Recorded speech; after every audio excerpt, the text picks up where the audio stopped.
Robert R. asked, what can Detroit do to right their sinking ship? Are there any solutions to the construction of the current roster? Curious as to our take and the current projection of the team as a whole. Detroit's kind of a mess, guys. Yeah, A lot draft of more this has centers. been, Just draft more centers. That's all yeah. they're going to just draft more centers. I would start with this.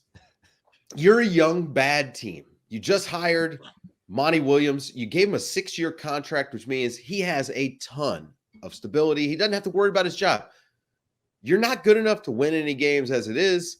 Why are you not why are we just not getting Ivy and Sasser and Duran? I mean, just overwhelm me with minutes for the young guys. Work through all these problems while there's no expectation. Figure out what you got. We just know who Killian Hayes is at this point. I've seen it. I need to know who your other guys are. I can't. I mean, I've done this almost on every podcast I've been on. I've done this in my writing. I've done this in my power rankings. The fact Kevin Knox gets more minutes than Jaden Ivey or Marcus Saucer is criminal. You bad enough you're giving minutes to Killian Hayes, who we know already. You went and signed Kevin Knox, who you know already, to take more minutes away from guys.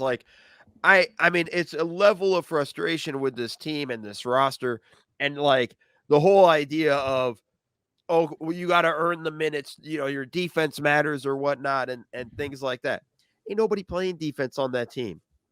I haven't been impressed with their defense. I haven't walked away from oh, I understand what Monty Williams is doing. Killian Hayes' defense is so absolutely amazing that, it outweighs the cons on offense, and we can give up on the draft pick that it was the 5th pick, Ivy? I can't remember. The 5th pick, you're just blowing these things. You find a gem in Marcus Saucer late in the draft, as the question earlier said. That's a guy, that's a gem. And you're not even giving him minutes. And development is all about minutes. Most important thing in development is minutes. It's the lifeblood of player development, and they simply are throwing that stuff away.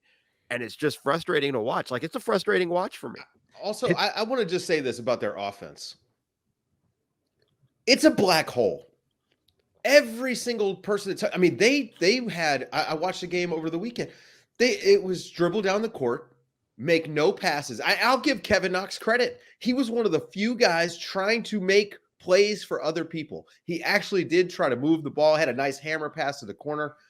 Cade Cunningham, man, that guy dribbles into the lane. There is no passing the ball, and maybe it's because he doesn't have teammates that he trusts.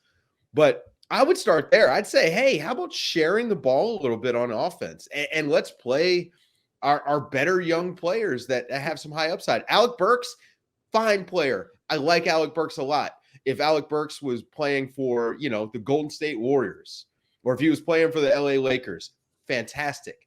But for this young, bad team, you've got a veteran eating minutes that are crucial to development, as Mo just said. So I'm now reiterating Mo, but they drive me nuts to watch. It's not good basketball in any way. I don't see how anyone's learning even.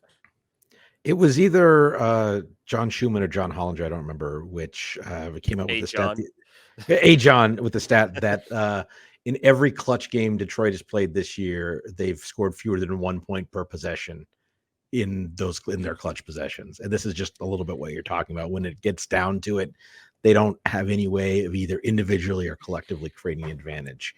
I want to just finish up on this by saying it's a little bit galaxy brain that they're more all in on their second draft guys than they are on the guys they actually drafted.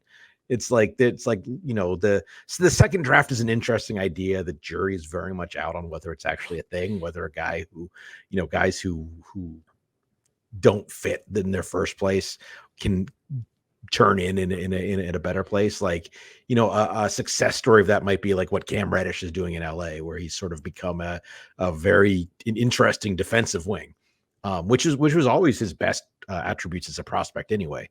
But instead it's just Marvin Bagley didn't work. Let's sign him to a bunch of money and he'll work out here. Bring Kevin Knox in. He was a highly thought of recruit and draft pick. And it's just but these guys have already put a body of work in that is, at least the unknown of an Ivy or a Sasser Like let's explore that. You're not And I going think anywhere. Bagley's okay. Like Bagley has actually worked out, I think, okay. Like, I mean, he's been pretty productive but again, it's in the way of progress to a certain degree.